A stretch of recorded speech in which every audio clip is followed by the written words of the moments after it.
number one, never take your eye off your opponent. Oh my God! Happy! That's what I'm talking about.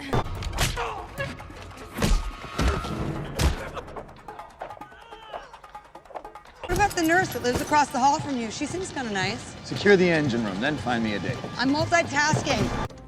Huh. You're fired. That's not up to you.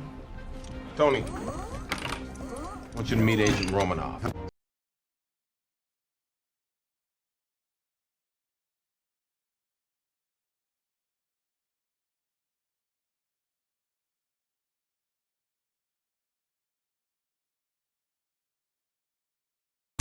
Just like Budapest all over again.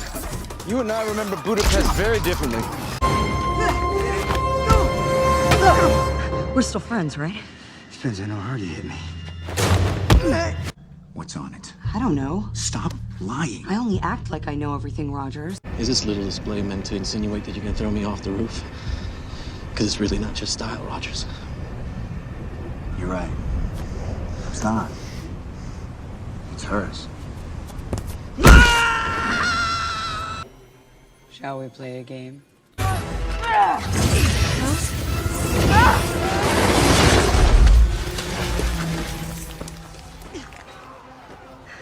That's really gross. Hey, fellas. Either one of you know where the Smithsonian is? I'm here to pick up a fossil. It's hilarious.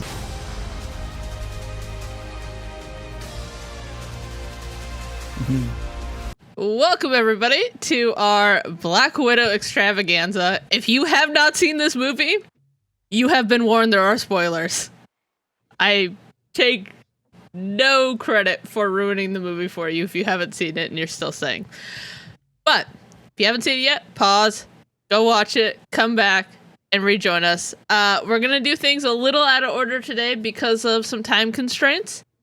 So we're going to dive right into Black Widow. And then we're going to do the news and comics history and all that after our discussion. Today we have a good friend of ours, Thad from Going Nerdy. Hello! We are super pumped to talk about this movie. It was interesting. I stayed up way too late to watch this movie. It was so worth it, though. Agreed. Thank God for Disney Plus. Otherwise, I would not have been able to watch this movie before this show. But let's get on into it. What was your guys' overall impressions of the film? Well, I thought this was pretty good. It wasn't anything that I didn't expect. We waited a long time to get this film, and I liked the way that they were able to choose a story to go back and tell, because, obviously we've all seen Endgame. We know what's going to happen, but they chose a time that we really kind of skipped over in the MCU to this point, and they let us have a story. They let us kind of fill in the gaps there. And I liked that. How about you, Thad? Yeah, for me, this was interesting because, like I said this in the pre-show, my connection, my understanding of the MCU is almost directly, or of Marvel, is directly taken from the MCU. And so my understanding of Black Widow is her on the screen. And so I was really excited to see this because I wanted to learn more about it. And to me, I thought it was billed, and in my mind it turned out to kind of be like a super spy type film. And I love those movies, and so I was really pleased with the outcome. I liked it a lot. I will say the one big problem I had with it, and as much as I loved it was not the actual movie. I watched it. It sounds like the same way you ladies watched it, on my couch, or at home, not in a theater. And I think this film probably deserves to be at least seen once in the theater. Yeah, I'm actually probably, as soon as we get done, while everything is running, gonna go see it in theaters. But I enjoyed the film. I had heard some kind of not negative reviews, but kind of meh reviews going into it. Of course, no spoilers. And their general consensus was the first 2/3 are great. The third act falls into place a little too easily. And that's how I felt when I was watching. I was like, this is too easy. Like, Yeah. And there are moments where they tried to do too much. They tried to set up too many characters.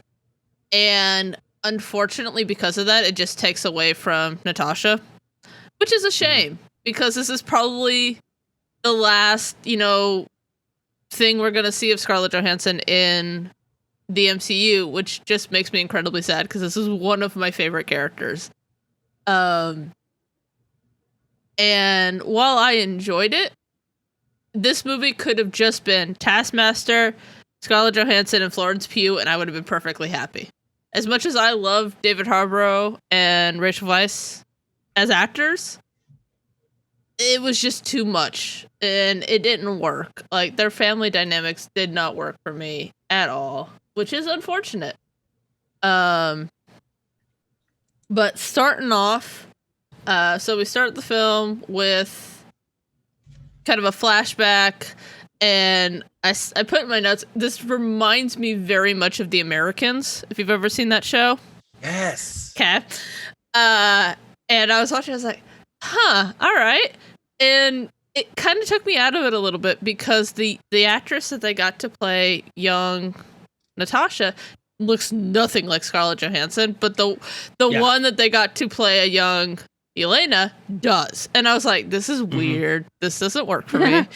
What the heck? Like, come on, guys. You know better than that. Rand, thank you so much for the raid, bud. I do appreciate it.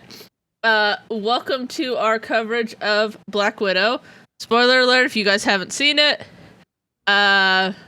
you have been warned. But, I like that they started out with this little kind of sedate action scene. It was very spy going right into it. Yeah. And the fact that they sat there and like the one song that they played in this film was American Pie just cracked me up so much. I was like, if you're going to pick a song that is quintessential Americana, it is this song. Yeah. Yeah. Absolutely. Yeah. It was a little bit almost depressing though. Like everybody just started looking at each other like, this is inappropriate. When she was singing, "This is going to be the day that I die." Yeah. I was like, ooh, this is dark. Yeah.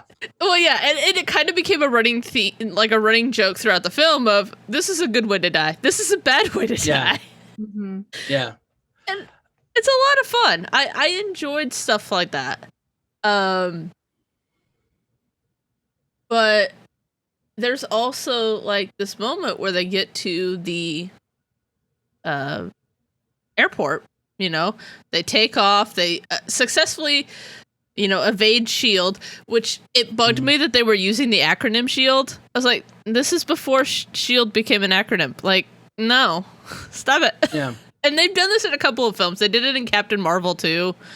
They did it a couple of other places. I'm just like, come on, guys, continuity.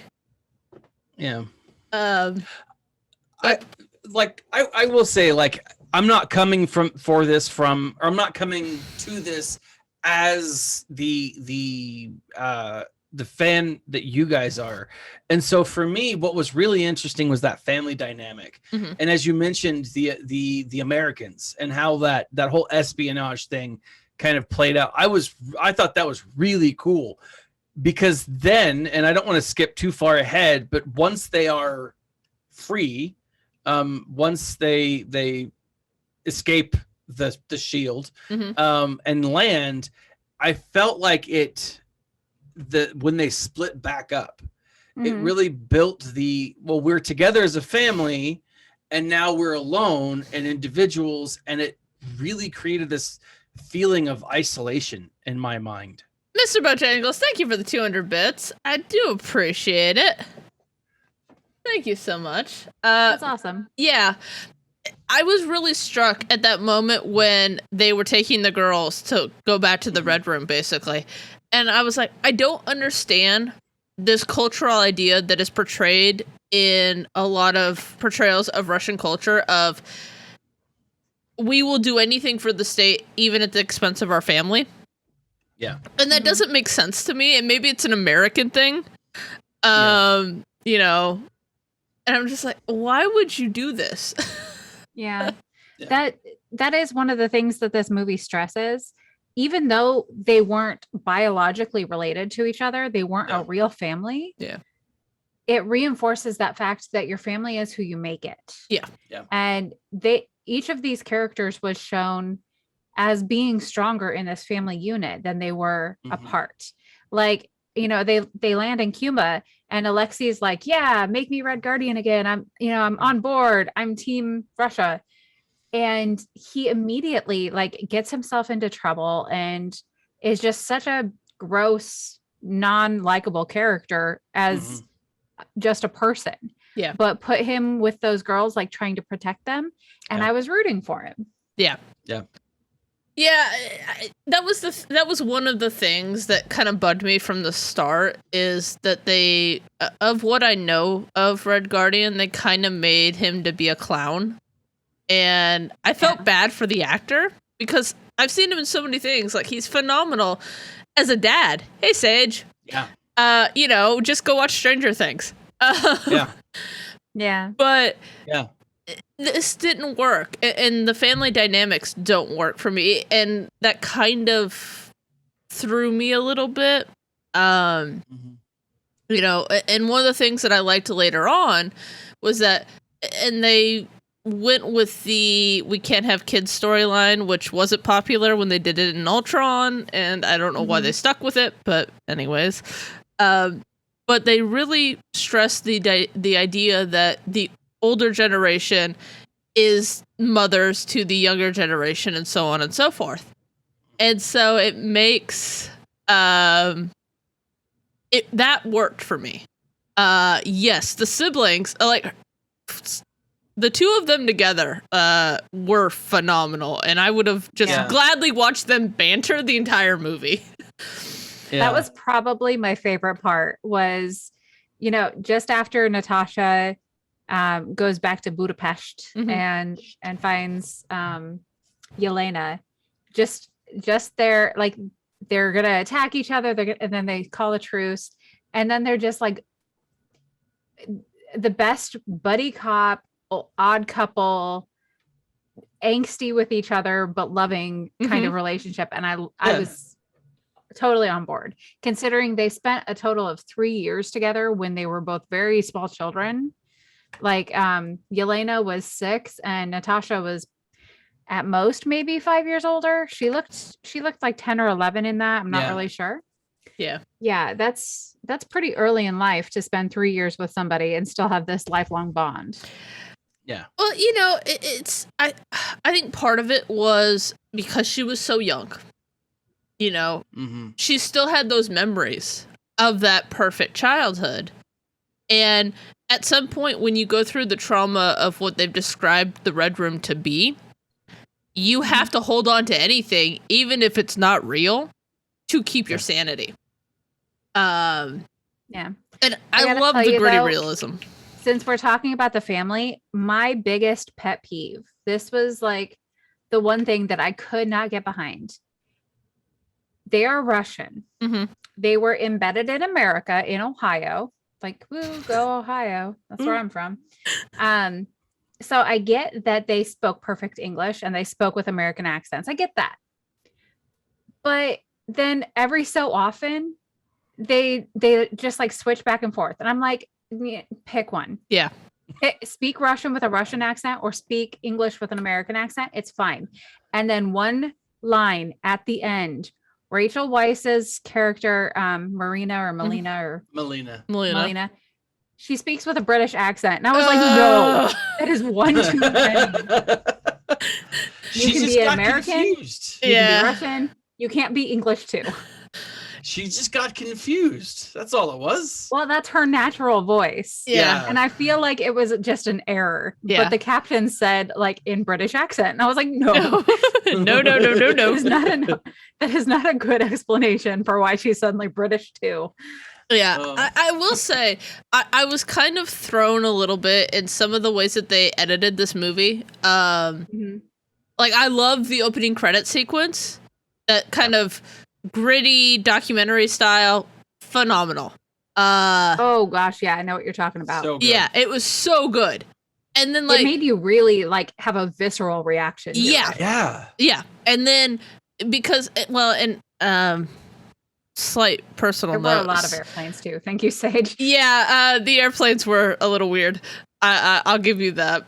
I don't understand how that plane, that little tiny plane, went from Ohio to Cuba without having to stop to refuel. But that's a different story.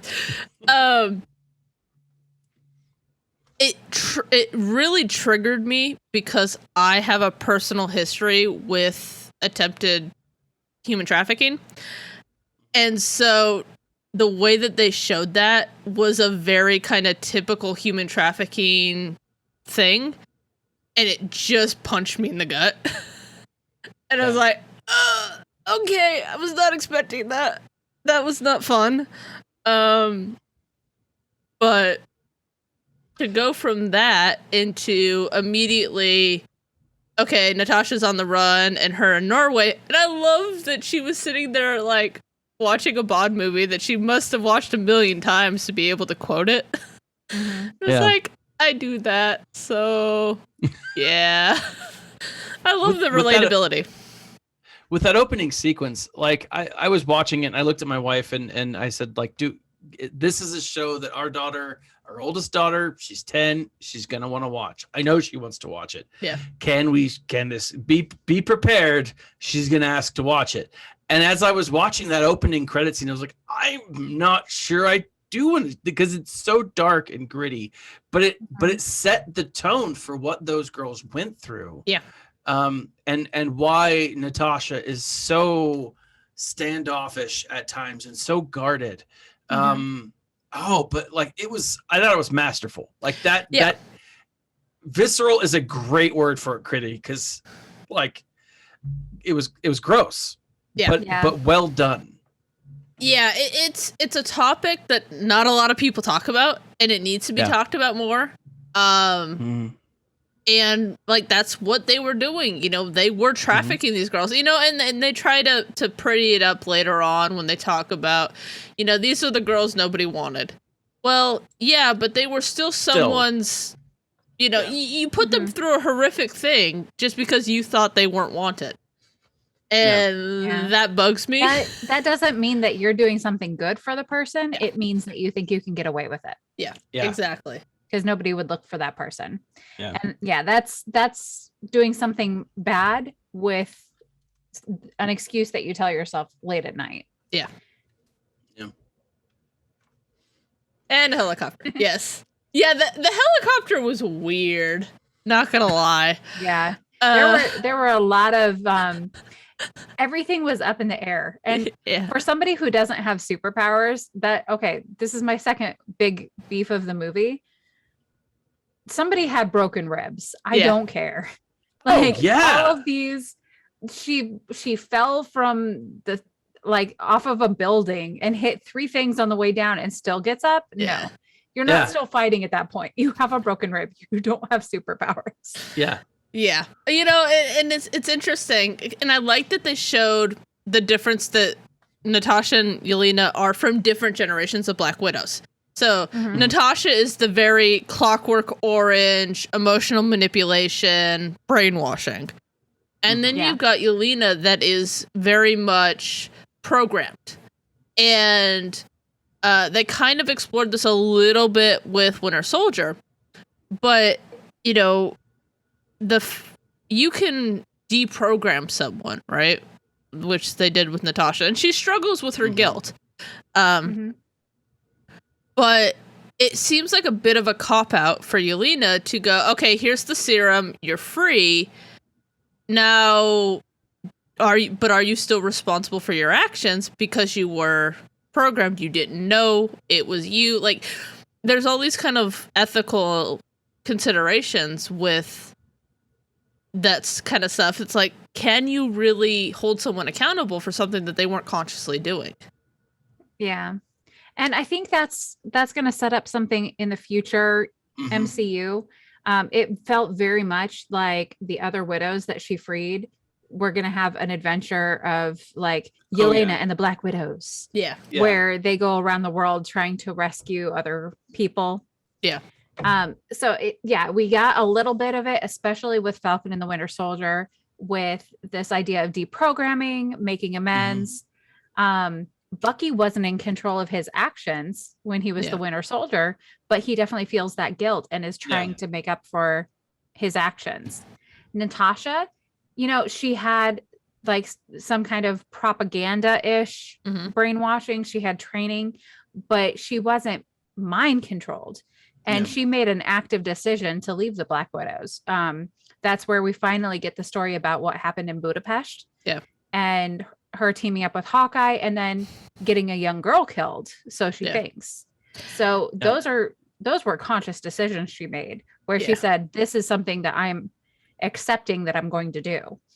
And then you get Yelena, who was this assassin. And once that red serum gets poured on her, it's like she wakes up and she still has all the training and all the memories. But she says a line that I absolutely loved. She didn't know which part of her brain was her. Yeah. Yeah. So she doesn't know where that line is, what she did and what was done to her. Yeah. Yeah. Yeah. And that was such a powerful thing. Like when she said that, it was like, so she is carrying the weight of her actions, even if her actions were influenced by this mind control. Exactly. Yeah. Powerful stuff.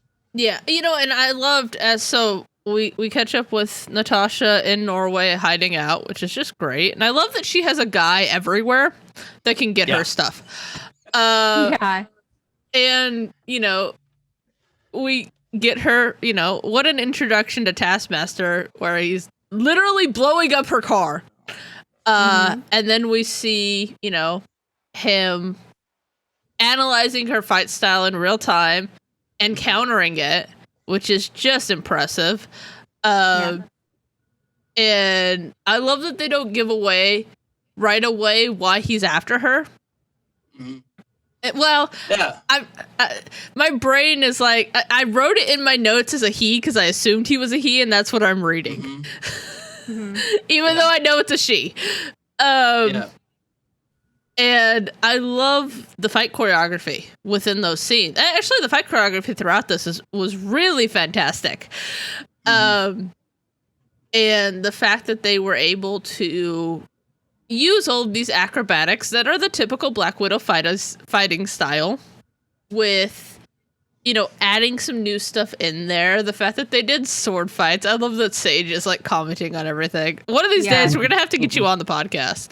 Oh, absolutely. I am 100% on board with that. I love Sage. Yeah, this does bring up a great point, though. We don't know. I mean, obviously, we know it's Taskmaster, but they don't really know where this person came from. They don't know anything about why Taskmaster is like fighting against them.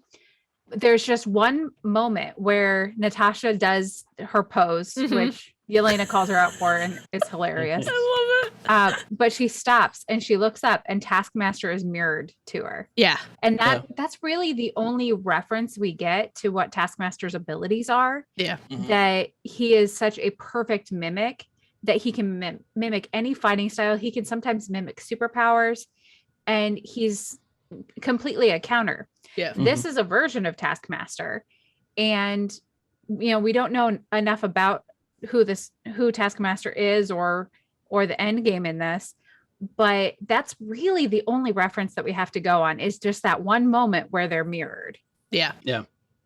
And because of that, Natasha immediately goes to Budapest because she knows that came out of Budapest.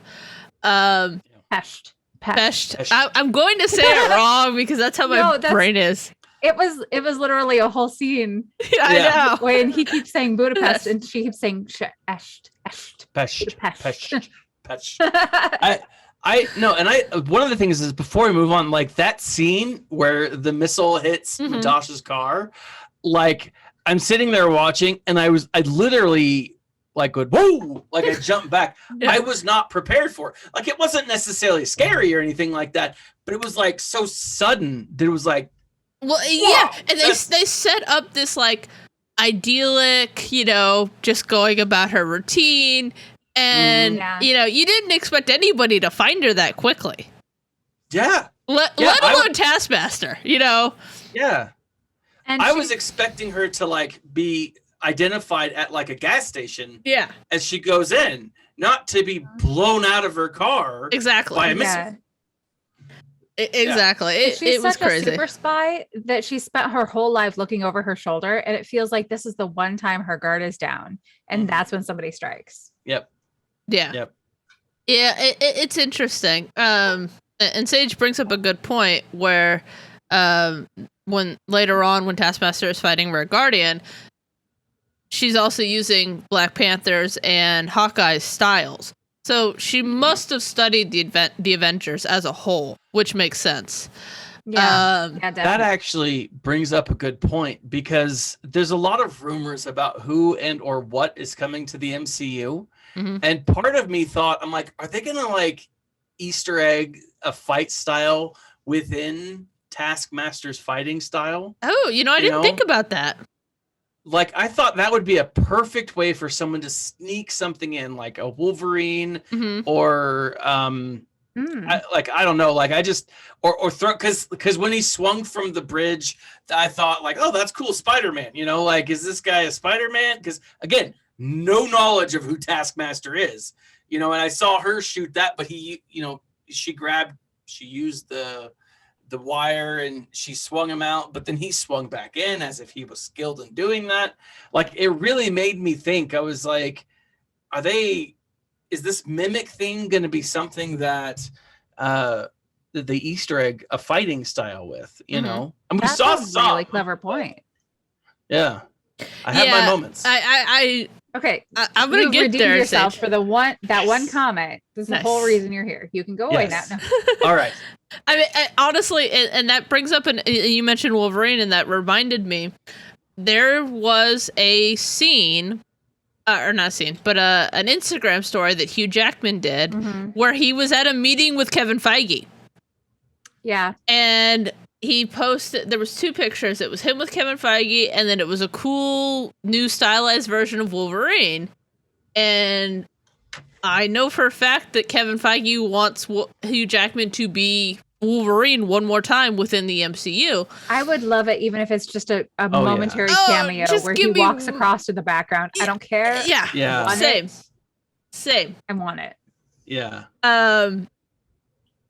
Okay, so back to Budapest. So, Budapest. I wish they had not told us what happened in Budapest. Well, they had like a little kind of memory throwback later. Yeah, they have teased us so much with this line that I'm like, just give me like. I wanted like the first half of the movie to be that, right? And then do all of the buddy cop sister stuff after that, and I would have been perfectly happy. I love that they're just like sitting there, like going around the apartment, squaring off with each other, like they're dancing, and it's just so much fun. Yeah, and I loved I love that she called her out on her pose. Yeah, and continues to do so through the rest of the movie. Yeah. Yes. And then what? Go ahead. And then like to then try it out herself later, and I'm just like, she's like, no, that's wrong. Did you? And she had like this squirms that she's like, I don't like that. I thought that was hilarious. Just a fun little moment. It was so funny. You know, a little brevity, a little lightheartedness in this like really weighty moment. I thought it was great. Yeah, it was so great. And they've had a couple of those like little weird dark humor moments throughout. You know, they had I actually read an article today where they were talking about the fact that they wanted to specifically reference they can't have kids thing because they don't have a uterus and all of those things. And the director was like, all right, if you want to put that in there, then I'm going to throw Florence Pugh at you, and we're going to do this in the darkest humor way possible. And I went, that makes more sense. And she goes a little further and a little further, and then one half step too far. Yeah. And then they're done with it. Yeah. And I'm like, And, cool. Like, she's grossing the dad out completely. It was hilarious. Yeah. Florence Pugh, honestly, I can't imagine a better foil to Scarlett Johansson than her. She played all of the same, like, I can kick the crap out of you. Yep. But she did it with this dark humor that just felt so natural for the character. Yeah. And I loved it. Like, my favorite single line was when she was flying the helicopter over the prison. And she sees the avalanche start caused by her shooting off a rocket. And she's like, oh, that would be a cool way to die. Yeah, exactly. That moment, I was like, she's my new favorite. Yeah. Yep. And I love that they broke out the white Black Widow suits. And it was so cool. And it was just, I love that Natasha stopped fighting in the middle of it. She's like, what are you doing? Like, why are you trying to crash this helicopter? Yeah. And it's just, and then they go into this. So they get the dad out of prison where he's been spending all the years bragging about his prowess as Red Guardian and how he fought Captain America. Who's and right frozen before in he breaks ice. some dude's wrist, the guy was like, Captain America was still frozen in ice at the time you're claiming to have fought him. So he's all bluff and bluster. He's all stories. Yes, he's super strong, but he totally bought into the ideology. You know, like he gets out and he's like, "Oh, my girls, I'm so proud of you for Mother Russia," and like all this stuff. Yeah. And you're like, "Dude, Become killers!" Woohoo! Yeah. As Sage says, and then the next time is she's on the table, and this is not a cool way to die. Yeah. I love the vest. I love the vest so much. And the funny thing is, and I didn't notice it until I was watching clips to put together the clip intro that I did. She was wearing that vest in Infinity War. Was she really? Yes. Oh my gosh. Buzzsaw, thank you so much for the sub. I do appreciate it. That is a nice Easter egg. Right? So she was wearing something like 4 years ago, and they built it into this story about how she got. That is hilarious. That's good. Okay. So I'm watching this with my wife, and she looks over to me and she's like, you know what is incredibly frustrating? She's like, I don't know who designs women's clothing. They never have pockets. They never have pockets, right? And we had like a 5-minute conversation about why it's important to have pockets. Yeah. And why women's clothing needs more pockets. Yeah, it's ridiculous. And when you do have a pocket, it goes like this far. Yeah, it's a half onto pocket. your hand. Meanwhile, Paul's pants, you can fit like 7,000 things in his pockets, and he just keeps pulling things out. And I'm like, I hate you so much. Yeah. This is why men don't have to carry a purse with them. Yeah. And why men who do carry a purse get made fun of, because our pockets are very effective. Yeah. I'm gonna put the comparison in Comic Corner. If I can find photo, I just downloaded. But yeah, the version from Black Widow is a little dirtier, but it is the same vest. Nice. Well, it just means that she used it a lot. Yeah. Yeah. She loved the gift her sister gave her. Exactly. I love it. 100%. Oh my gosh. You are completely accurate. That is so good. That is a nice catch. I like I said, I totally didn't notice it, except I was editing the clip where Wanda throws the wheels of death to cut down all the aliens from them. And I was like, wait a minute. That's really similar. That's the same vest. Right? Yeah. Sage, I feel you. I literally buy guys' jeans for that exact reason. Okay. I look better in guys' jeans. That's just why I do it. I mean, I've got my hips are too big. Okay. Interesting.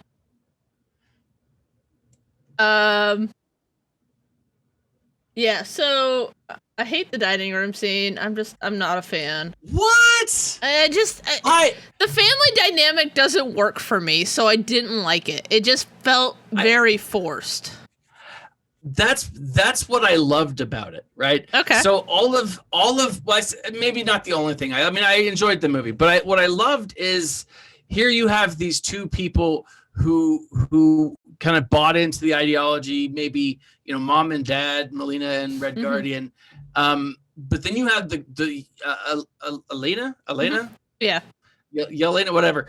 You have her being brought up as a child, idolizing these two people, right? And it just shows how much their actions hurt her. Yeah. Right. And as you mentioned earlier, how she went through all of the training. She still went through all of the Red Room stuff, but still what she held on to, the thing that kept her sane, was those memories, even though fake, of her family, right? Of her big sister, of her mom and dad. And it's so powerful to me.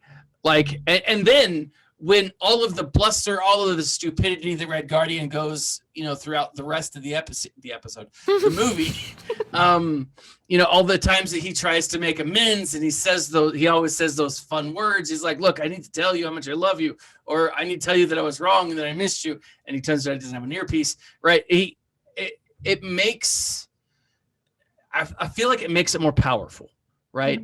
And it builds that connection. It also deepens her as a character. Yeah. Right.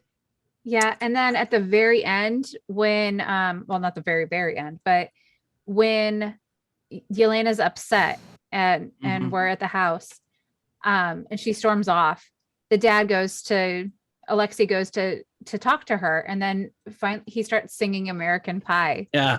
And he proves that, you know, just because they weren't a biological family didn't mean that it wasn't actually important to him too. He just never says the right thing or does the right thing. Yeah. And so it was just this really touching moment where they were able to be like, yeah, that this is the closest any of them has ever had to a family. And they might not do it right, but, you know, real families don't always either. Yeah. And Sage brings up an interesting point, you know, the life she created for them in her head to keep her sane. And you're right. We actually kind of skipped that scene. And I love that they were sitting by the road in a bar, or outside of a bar, drinking a couple of beers, talking about the vest, but they both make the note to clock where the guy put his keys for the car. Yeah. And it was like, so yeah, let's go take down the Red Room. And then we get It'll be fun. And then we get into them actually, you know, doing I already called the Red Room. They'll be here in a minute. We find out why they can't find the general. I'm not going to butcher his name. It's because it's flying, you know, because everything in the Marvel universe flies. It's all hover technology. Yes. All up in the air. It's like what Chrome used to be. Right? In science fiction, everything was chrome because it looked shiny in space age. Well, now we're in the future. We're like, it just needs to fly. Yeah, exactly. And yes, exactly. And I love that they like had the switch, right? You know, pull the all. I'm sorry. Did I step on your moment? Switcheroo. And I love that she sat there goading into a fight. And I didn't realize why she was trying to do it. It's because she was, yeah, I know, Sage. You could probably write an entire paper on why the aerodynamics of sci-fi doesn't work. I feel for you. I do. I really do. Yeah. Okay, so you're saying that Black Widow couldn't attack Dreykov. Yes. And then starts like picking a fight with him, and you're like, what? I don't know why. Yeah. And eventually she reveals she was trying to get him to break her nose. Yeah. Because and then she breaks her own nose by just slamming her face into a desk so that she can't smell anything, so she can't be triggered by this pheromone lock, so she can attack him. Exactly. Because honestly, no self-respecting man would have an army of kick butt lady assassins without making himself pheromone locked. Right. Like, how much of a douche do you have to be? I mean, that honestly, you have to revert to male female physiology as your way of controlling them. yeah, That's what we do. it's It's all I about the love that. pheromones. I was like, yeah, you break your nose and then break his ass. Thank you Yeah. very much. yeah, That exactly. was a lovely girl power moment. Yeah, and I was just like, come on, dude. Like, I get it. Like, Yeah. you're a despicable human being. You can't trust anybody, so it makes sense. But they could have done that a lot of different ways. They Yeah. picked the Yeah. most, like, if you are just like a misogynist, this is exactly the way you would Yeah. have chosen to control an army of women. pretty much. Yeah. It had to be as gross as humanly possible because it was a very gross guy. Yeah. And I loved that they had the really great moment between Alexei and Melina and kind of rekindled their thing. Yeah. Yeah. So they were fake married, but Yeah. did they like really like you kind of feel like they had a real relationship in the middle of that fake marriage? you know? Yeah, you know, It's a little gross. I think they caught feelings, as one would say. Yeah. Yeah, You can it's only disgusting. live with the person for so long without having an emotional contact, Yeah. right? An emotional Yeah, connection. but I mean, she's out in the middle of nowhere living with her mind controlled pigs, and he comes out and he's like super. I've got a lot of energy. Yeah. Oh my god. Oh my god. I mean, Yeah, it's bad, but also like you And they were understand. both grossed out with it, like Yeah. they Yeah. were their Yeah. real parents. It was so Yeah. hilarious. Yeah, it was so great. But also like that's very typical of like people coming out of prison. Like there's a reason why the longer your sentence, the higher the chance that you're just going to go, well, a hole's a hole. Mhm. And it's So weird. anyway, It's gross, but it happens. anyway. So I love that they were like, all right, cool. So we've been locked out of the system, so we can't bring the plane or we can't bring the thing down so that they can arrest everybody. So we're just gonna goad people into destroying an engine. And it's like, well, we're in a controlled fall now. So yeah, that's Yeah, fun. and it felt slightly less than controlled. Yeah, just a little bit. Yeah. Felt like somebody just like, I don't know, broke Turned one off of the the giant engine. engines. Yeah. And I loved the Natasha versus all of the Black Widow fight. Oh. Because she held held her her own for a own there while. for a while. And I was Yeah. like, get it, girl? Yeah. And then, of course, after a while, just sheer numbers are going to wear you down. And I love that Yelena's idea was, let me strap a grenade to all of these serums and throw it in the room. And blow it up. Yeah. Couldn't possibly like go wrong there with shrapnel, but you it worked know. out in everyone's favor. Nobody was Mhm. just instantly murdered. Yeah. Yeah. And Fine. all of the Black Widows are like snapped out of their mind control. Yeah. Yeah. It's fine. Which makes me wonder, was it the serum or was it like the concussion wave the grenade caused? A bit I mean, of both. honestly, Bit of It both. could have been couldn't hurt. But yeah, so then we're fleeing this, imminent wreckage. Mm-hmm. Mom and Pop jump on a plane, which immediately starts falling. And then as they're like pulling up, flying through fire, they are fighting bad guys through the plane and then break the plane. It's just it's so much. I feel for you, Sage. This had to have been very difficult to get through. I mean, honestly, Did not seem very, related to physics. yeah. It's kind of like I was having this argument or I was having a discussion yesterday with JJ, and we were talking about Captain Marvel. And one of my big pet peeves with that movie is how they portrayed the pilots, because at that time, a woman would never have been a fighter jet pilot in the Air Force. I'm like, if you were gonna do it, go Navy, go Army. They actually had people doing this. Like, just talk to someone and get a little bit of realism is all I ask for. But I digress. I was disappointed that we didn't get more of a fighting through debris fight that the trailer Yeah. sees. And I feel like they cut a lot down. I'm not sure why. But I love that she was just like, I'm just gonna take a parachute and, you know, jump off and go save my sister, which was adorable. Yeah. But also, Yeah. she's Sure. unconscious. How is she going to control a parachute? Well, yeah, there's a lot of suspension of disbelief here. And one of them is that you can just jump off of any surface with a parachute, catch up to someone who's falling, angle yourself so that you can find them in the vastness of air in between you and the ground. What up, And then Mustang? you have enough wherewithal to attach yourself, strap the parachute onto that person, and pull the cord. Are Yeah. you That's saying a that lot. that's not possible? I'm not saying it's not possible. I'm just saying it's not very realistic. It's highly Because improbable with the altitude that they had. If you were Yeah. jumping from 25,000 feet, yeah, maybe you could have done it, but they were maybe 10K off the ground. What if you're in Russia, though? I feel like if you're in Russia, it makes a difference. And if you're a trained assassin, And you're a trained assassin. but This yeah, is probably again, she's something not a they've done before. superhero. She has no superpowers. I mean, just a there spy. there is a version of Natasha. It's not the one in the MCU, but there is a version where she has the Russian version of the super soldier serum, which I kind of like a little bit more. It makes more sense, but yeah, I can see that. Yeah.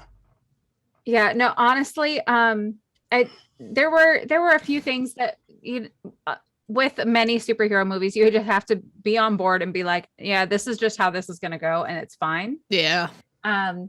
So I was honestly like, I was watching this. She jumps off of the thing.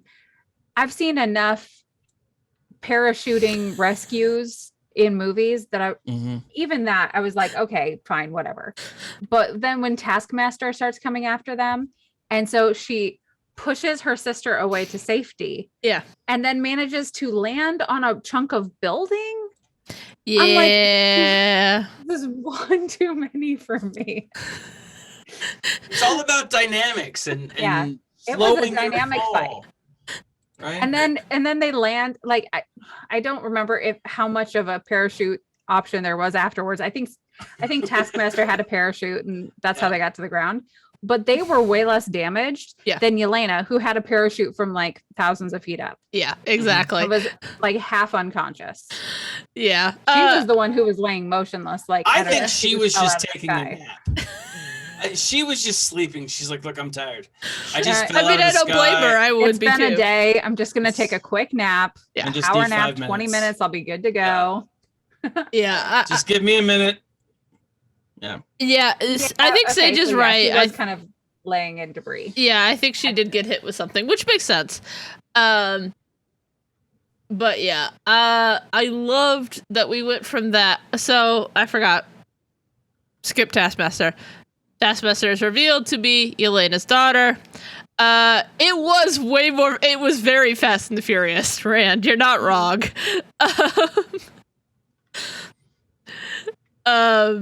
I just want a little bit of realism. I don't care if it's male or female. Like, I love the No, John Wick movies, but even they defy gravity sometimes. Yeah, I have nothing against I have nothing against anything male or female or ridiculous over the top super effects. I'm just saying they practically made her a super soldier in this. Yeah. And if they wanted to, that I would have been on board for. Just Yeah. be like, oh, remember that one time in the Red Room I got super serum, and then I would have been fine with everything else that happened. Yeah, It's exactly. just she was Yeah. too durable for the MCU Black Widow that we've had so far. Yeah, She was exactly. very durable, and I'm like, she just died in Endgame. Let's Yeah. not make her invincible 4 years before that. Yeah, exactly. So I liked that they did Taskmaster to be Dreykov's daughter. I think it works. Of course, that's not the Taskmaster that we have in the comics, but that's okay. So that was a lot of fun. I liked that they she was also one that had the nanites, so they deprogrammed her, and then Melina was like, we're gonna take everybody, we're all gonna go off together, and I'm like, cool, this is the future of Black Widow. And this film really felt like they were setting up Yelena to take over the mantle of Black Widow. We'll talk about that in a little bit when we get into the history of Taskmaster and Red Guardian. We're going through the movie now because we're gonna lose that in a minute. So. Thank you. That's I was like, words not good. So I love that they ended the non-credit sequence. Hey, what up, Durgan?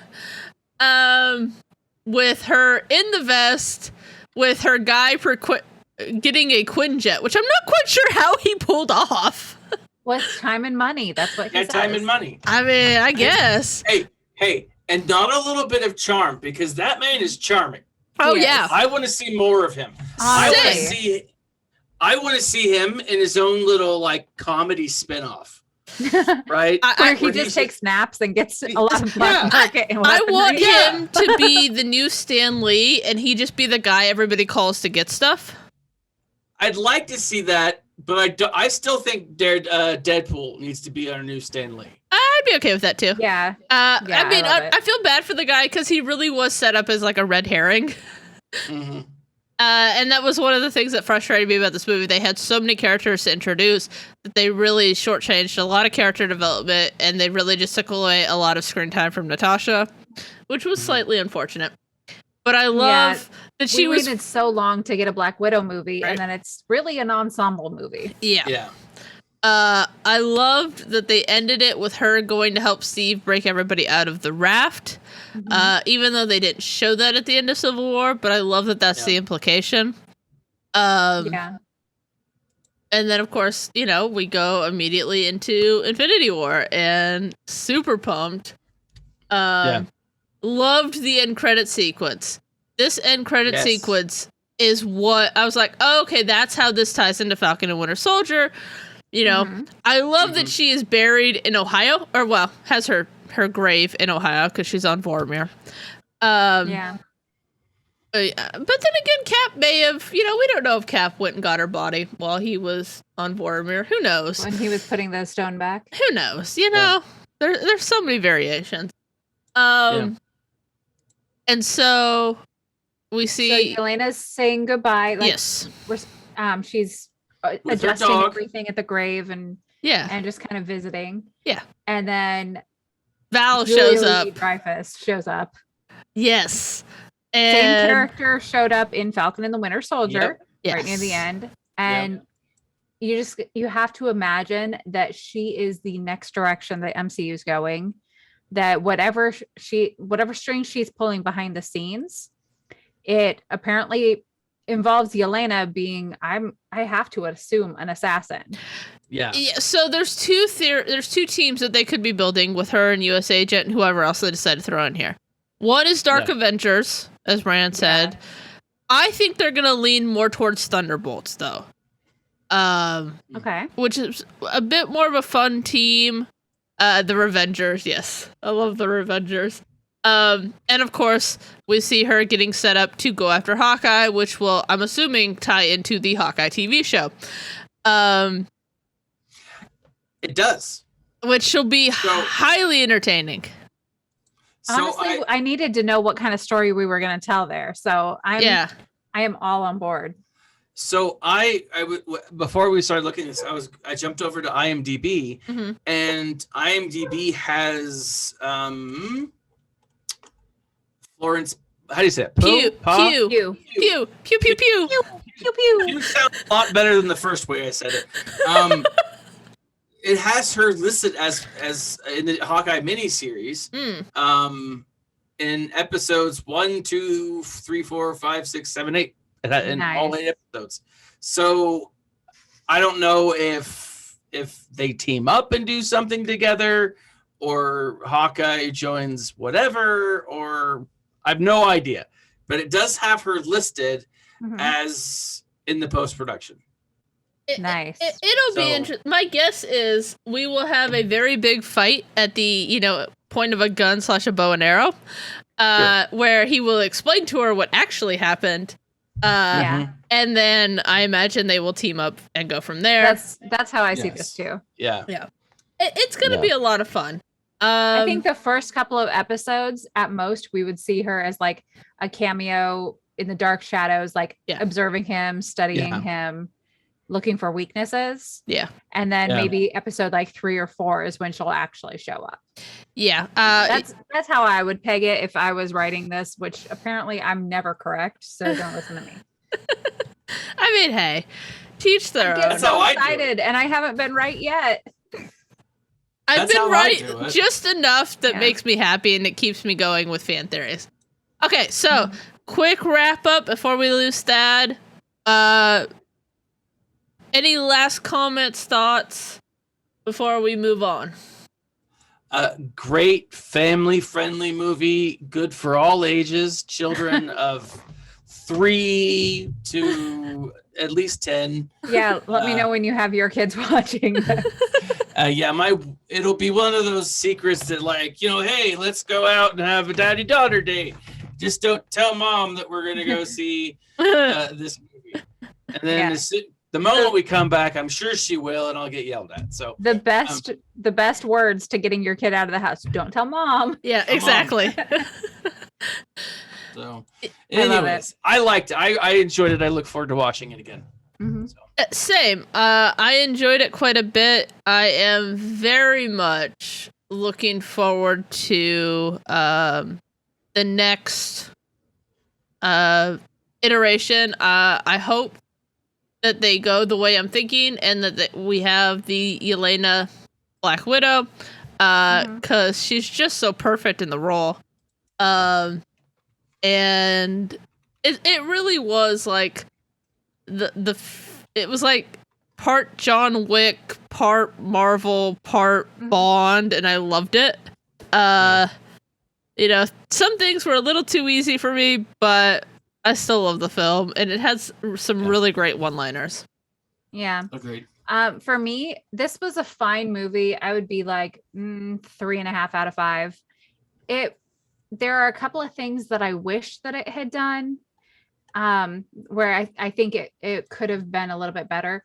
It was kind of a goodbye to Natasha. It let us, see her one more time, see kind of why she was the person she was. But it really was more about the family, about the new Black Widows, the sister. It was really an origin story for Yelena. Yeah, 100%. One thing that I wish that we had done, the character at the beginning of Endgame was so haunted and so broken because of the effects of Infinity War, of losing all of her teammates, and she was really searching for that sense of family. I wish that we had like another end scene where we saw the snap affect maybe her sister or somebody in her family, where we could have felt a little bit more like, oh my gosh, how horrible. Like, not only did she lose the Avengers, but she also lost her real family. These other characters that we've just gotten to know. I think something like that would have brought it a little bit more into understanding the choices that she made. Yeah. Why she was willing to sacrifice herself on Vormir. It wasn't just for Hawkeye. It wasn't just for the Avengers. It was for everybody. I think that would have been maybe a more poetic way to wrap it up than just, oh, I'm going to go save my Avengers family now. Otherwise, I feel like, she just reconnected with these people after all these years. It would be sad to lose the Avengers, but I don't think she would have been as haunted without also losing them. Yeah. So if somebody had died, or if maybe the snap affected them too, that was the little bit of transition I think I still needed. Yeah, there were a couple of things I wish they had done. And part of it is this film has been in the can for over a year. Yeah. And because of that, the hype was so high that, it was, I think, had this come out on time without the pandemic, all of that stuff, I think it would have probably been a little bit better received. But because this is the first big Marvel movie since Endgame,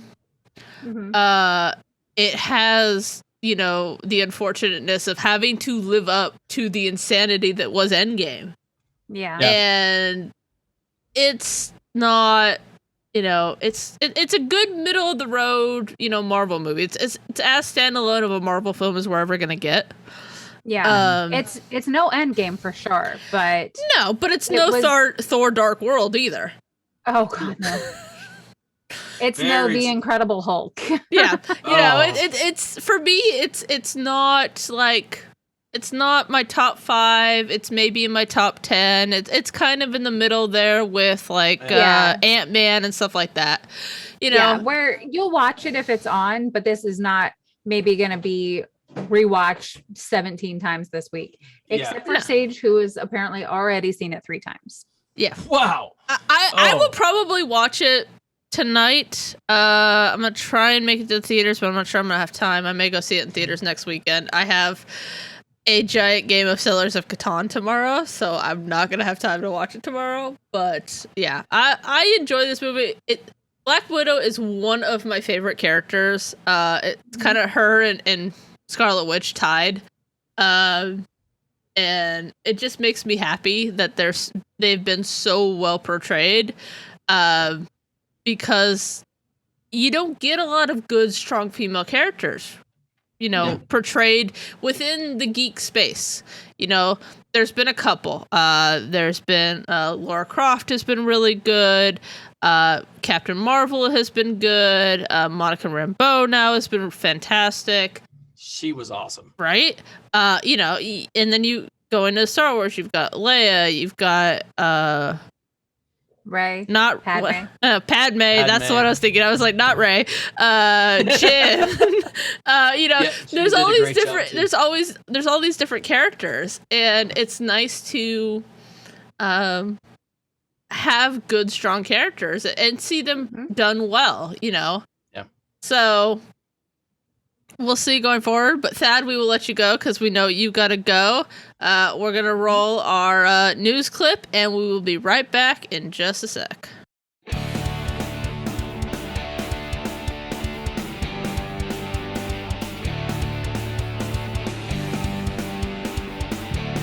All right.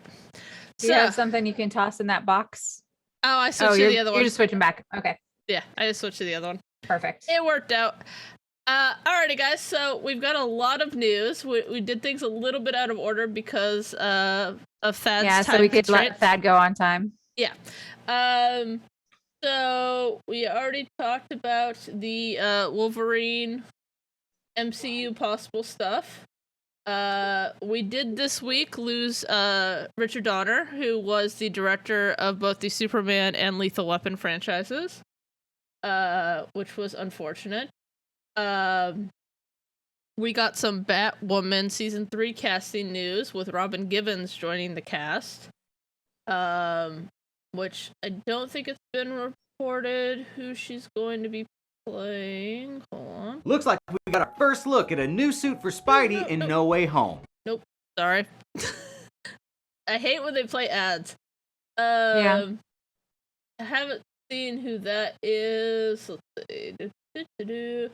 We got news that Charlie Cox will be playing Daredevil in She-Hulk, which is super exciting. So that's the Netflix version of Daredevil. Yes. And he's been rumored to be in Spider-Man No Way Home. Yeah. But we weren't sure if you were going to see him in a different character, if he'd be Matt Murdock as the lawyer, or if he'd be Daredevil. We finally have confirmed news that he will be in the Daredevil suit in She-Hulk, which I love. She-Hulk is a great place for that because she's a lawyer as well. Yeah. And from what I'm hearing, he's going to be Matt Murdock in Spider-Man No Way Home, not That's Daredevil. what I've heard too. We got this is probably going to be the end of San Diego Comic-Con, which makes me sad. But both Marvel and DC are skipping San Diego Comic-Con. I love Comic-Con. It's a phenomenal event. But it's in the two big ones are San Diego, New York. They're in cities that are very expensive. The average price per night for a hotel by the convention in San Diego is over $400 a night. when it's non Comic-Con season. Yeah. And so it makes it very hard for people to get tickets and Yeah. go. At this point, you basically have to be in the industry in order to get tickets, or incredibly lucky, or spend a lot of money. Yeah. So like I've been to the Comic-Con in Houston like 2 times. Yeah. And it was fine. I mean, it wasn't like the entire cast of a movie would be there, but you would get like a few recognizable names. And if you want to like be part of that culture, go to your local Comic-Cons, support those, get them built up into something where the big names want to come. Yeah. If you live in a place that doesn't have them, try getting together with some friends and, you know, I don't want to say start a convention because that sounds ridiculous, but just like explore the options that are up to you. Yeah. Honestly, I would love to see in a post-COVID world more online kind of conventions be done where anybody can join and anybody can be part of it, and it doesn't feel so exclusive. Like I've looked into getting tickets for San Diego a couple of times for Paul, because I mean we would both be super excited about that, and it's practically impossible. Like you have to get on a wait list, and you have to button mash trying to get tickets, and then you have to spend like an arm and a leg in order to go. I would like to see it more open access that anybody who loves comic books could attend. Yeah, I was going to get tickets the first year that Marvel pulled out. And that was the year that they announced you could buy next year's tickets at that con. And ever since then, it's been impossible to get tickets. And I wish, and I had mentioned this in a discussion I was having with some other people when they announced all of this, I wish that they would go to a hybrid model. You know, so much of this is recorded and then put out there, right?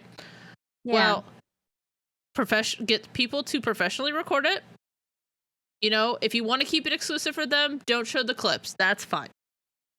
But do some kind of pay-per-view model where you pay $100 for the weekend. You can watch every panel if you want.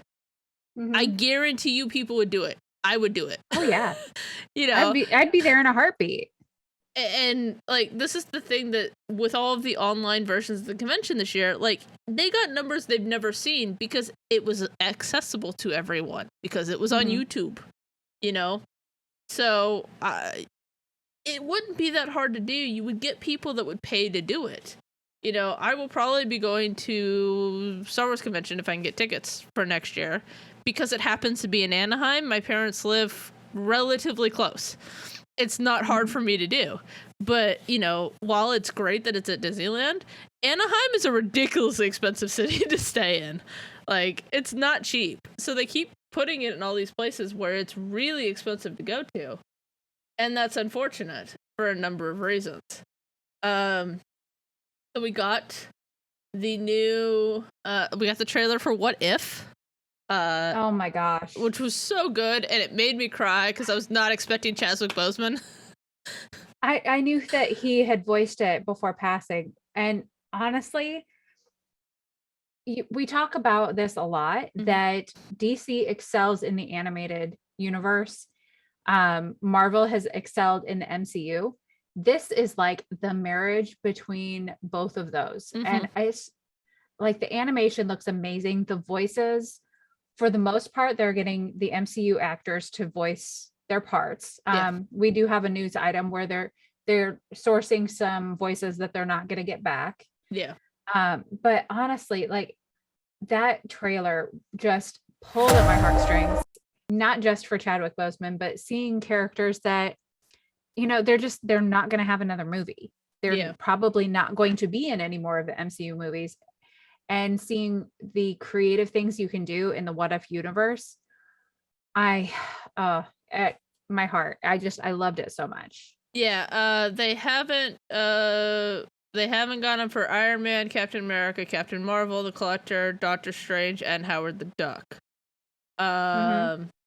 Which I'm surprised that they didn't get Benedict Cumberbatch to do it, but it may have just been a timing thing and they didn't have time. Yeah. Same thing with Seth Green. I'm kind of surprised because voice acting seems to be his jam these days. But honestly, I am legitimately surprised that they didn't get RDJ to come back. I really am. Yeah. But I think he seems to be the kind of guy that once he says goodbye to a character, he's gonna stick. Yeah. It's not like Hugh Jackman that, like, I mean, I love him. I am so not, this is not a negative criticism at all, but he has said that he's done playing Wolverine like 4 times now. And still we're teasing that he might do it again. And it's been what, 30 years? Yeah. The first X-Men movie came out in the 90s, I think. Yeah. Maybe 2000. Yeah. I don't know. Actually, I think it might be the 2000s, but yeah, it's been a long time. So we got a weird little article about how Taika Waititi says that Thor: Love and Thunder is so wild that it shouldn't have been made, which is just a strange title to me. Like, it's a strange clickbait title. And apparently it's a crazy movie, and I'm just like, cool. What else could we expect from him, though? Yeah. Honestly, I mean, after seeing the picture that Chris Hemsworth posted about them rapping, and the man looked like he was on steroids, and they had to put out like so many disclaimers saying he has an entire team of trainers that helps him get this big. Do not do this on your own. Yeah. Let's see, what else did we get?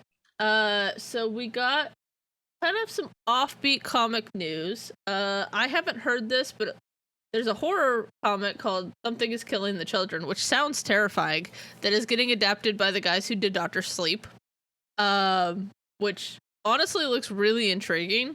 So I'm curious to see a trailer for that, excuse me. My favorite piece of news that we found today is that Chris Hemsworth played the alligator in Loki episode 5. Which we'll discuss more next week when we're gonna do Loki 5 and 6 together. And then of course our last little bit is that Black Widow is set to make $90 million this weekend, assuming that the tracking from yesterday and today holds. So hopefully we get some good numbers for them, and I'll be curious to see, and I don't think Disney will ever release it, but I'm curious to see what the Disney Plus numbers are in relation to the theater numbers. Like, I bought it because I didn't have time to go see it in theaters. Yeah, but you still want to. Yeah. Yeah, like, I'm still I'm going not cool to. with being around other strange people yet. Yeah. So I'm super happy that I've got it on Disney Plus. I'm gonna watch it a couple more times. Yeah, same. But yeah, I definitely did Premiere Access, and for me, that's a really safe and comfortable situation. Yep. I don't know when the next movie I want to go to a theater is. It would have to be something like Endgame for me to want to go right now. That's fair. Honestly, there's a couple I want to see coming up, but it depends on time for me. And right now, my schedule is so busy that I just don't have time to go like I want to. But that is the news for this week. We'll be right back. Hold on, one more piece of news. Suicide Squad. Did you mention? Squad, thank you. I knew there was something early? I was missing. Yeah. They moved it up a day. It is releasing on August 5th now, instead of August 6th, for James Gunn's So we'll have to have a birthday. Suicide Squad episode that week. Yeah, that's gonna be fun. I gotta figure out timing for that now. Maybe if they're releasing it a day early, maybe they'll do like the Thursday night preview on Wednesday, and then I can actually go see it. That'll be fun. But we'll definitely cover that. When it comes out. But we'll be right back with This Week in Comics History. And now for This Week in Comics History. All right. I don't have the little pictures this week because I ran out of time. But we're going to quickly do the overviews of Red Guardian and Taskmaster before we wrap it up for this week. Thank you guys for sticking out with us. Both characters, both featured in this movie. Yep. But a little bit more details for people like Thad who did not know who they were. Yes. So there's been a couple of variations. of the character. The one that is the most well known is Alexei Shostakov. Yeah, thank you. So we're talking Red Guardian right now. Yes, Red Guardian. And of course, his full name is Alexei Alanochev Sholostakov. Alanovich. Thank you. Russian names are hard to pronounce. A lot of weird combinations of letters and guardians, but he is the second iteration of the character that was created by Roy Thomas and John Buscemi. First appeared in Avengers 43 in January 1967. In the comics, he is the husband of Natasha. Which is interesting. And this, which I really liked him better as a father figure, especially being silly and goofy. I didn't want to see, Scarlett Johansson married to him. That would have been gross. It would have been weird. And honestly, I was just so happy to see a film where she wasn't being paired up with one of the Avengers. I know, she didn't have a boyfriend in this movie, and it was great. So awesome. So this iteration takes place in World War II. This is the storyline where they are both the super soldiers in response to Captain America. And then we go into the Cold War, and he is chosen to be the Red Guardian, aka the nemesis of Captain America, which is a lot of fun. He mostly fights against the Avengers. And then at that point, they kind of get broken up for whatever weird reason. They fake his death. That's what it is. They fake his death, and Natasha goes off to become an Avenger, and they run into each other while he's fighting Captain America, and then we get him he gets buried under molten lava, which is just the most ridiculous comic book thing I've ever seen in my life. So there's a bunch of there's 6 or 7 different iterations, but for the most part they all have the typical super soldier strength. Most of them have used a shield from time to time. Which is a lot of fun. So not a ton of kind of information in terms of the different Red Guardians. He's mostly an Avengers / Captain America villain, who's not super prominent, but he does pop up from time to time. So basically,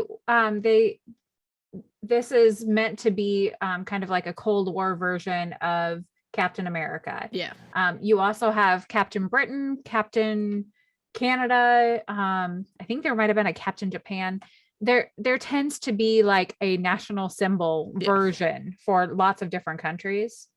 And so this was used mostly as a Cold War foil, Captain America, but idolizing like the communist propaganda. So in the movie, when he does spout like the Mother Russia, I did it for my country, so proud to be Soviet, all of this stuff, that is very where the comic book character tried to go a lot. So it's more of like he has the powers of Captain America, but he's kind of a propaganda machine. He's much more of a symbol than an effective tactical kind of person. He was made for other reasons than like Steve was chosen, where Steve was actually a good person and wanted to protect people. Red Guardian is used as a weapon.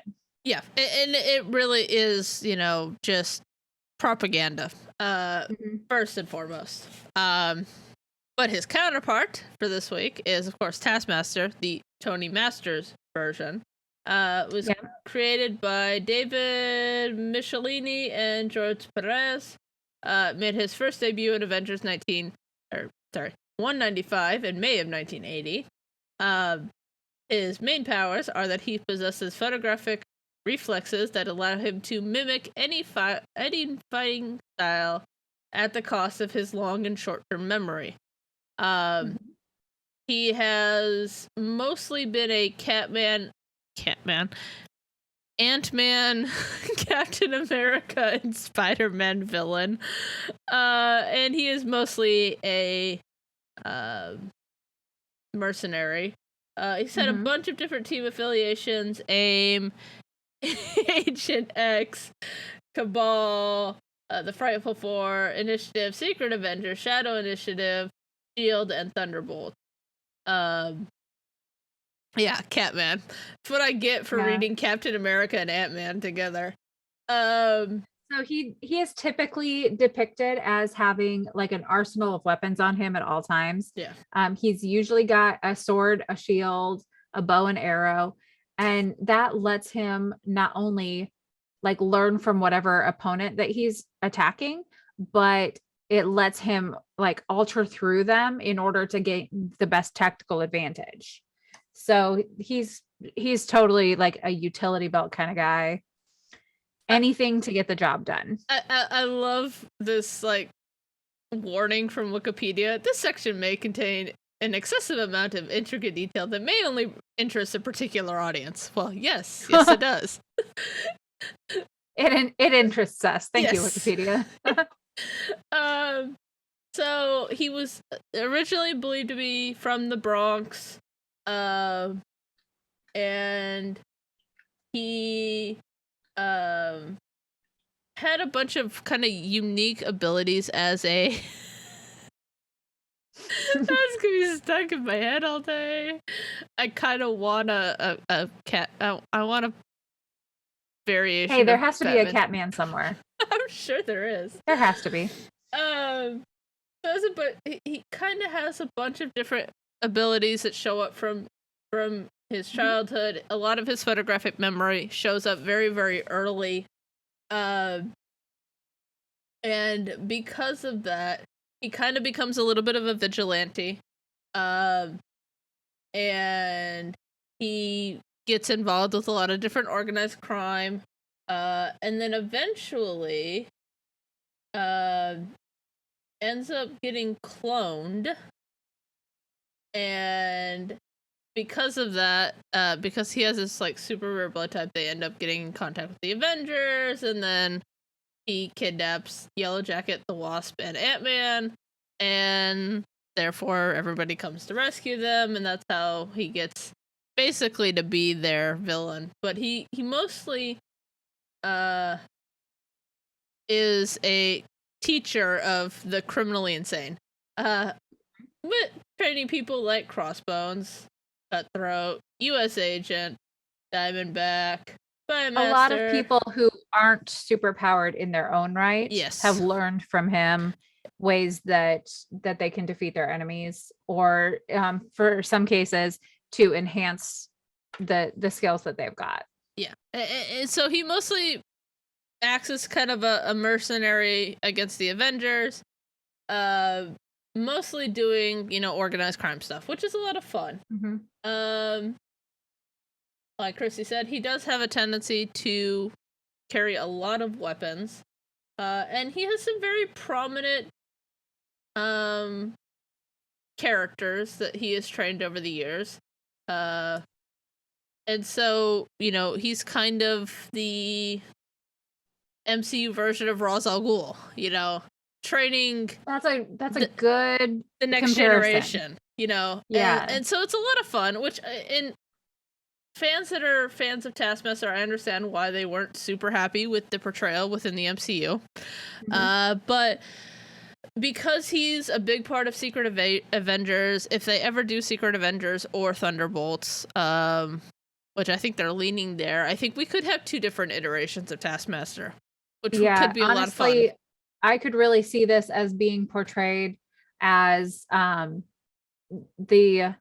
Dreykov, the daughter of General Dreykov, that version as being a student of the original Taskmaster.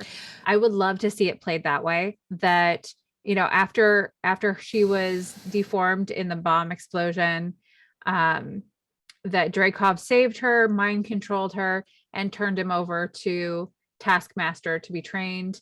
And that's how she learned to mimic everything. Mm-hmm. And then we see that the original Taskmaster version crop up in a later MCU project.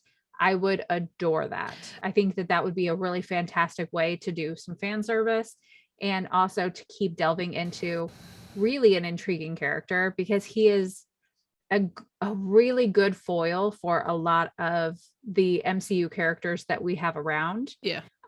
Who for the most part rely on technology versus like innate powers. It would be a great way to give them a real challenge, because he can go up against anybody and mimic their powers, use tactical advantage. And that's going to be a good way to create a bunch of team ups to defeat him, where we don't have to have some galactic bad guy like we had with Thanos. Yeah. I mean, there's only so many times that the entire world can be a danger. You know, I think they could very easily do a Dread Pirate Roberts type thing, you know, where they retire and the next one takes on the mantle of Taskmaster. Or in this case, when they graduate. I am Taskmaster. You are Taskmaster now. Yes, exactly. So it'll be a lot of fun to see what they do with it going forward. I don't think this is the last we've seen of this character. I don't think this is the only iteration we're going to see. So yeah, going forward, it could be a lot of fun. But that is our episode for this week. Thank you guys so much for joining us. I hope you guys enjoyed the Black Widow bonanza that we had, extravaganza. Yes. If you'd like to see us do this for, upcoming, maybe certain movies, certain comic book stories, we've talked about doing House of M like this before. Mm-hmm. Just let us know. See what you like. Yeah. But yeah, thank you guys so much for joining us. We're gonna go head out or send you guys over to our buddies over at RSG. I'll be over there shortly playing Dungeons and Dragons. They are doing their big 5-year anniversary. So we will see you guys then. We will catch you guys next week. Be on the lookout tomorrow morning for Sunday morning tea, and we will see you later. Have a good day. Bye.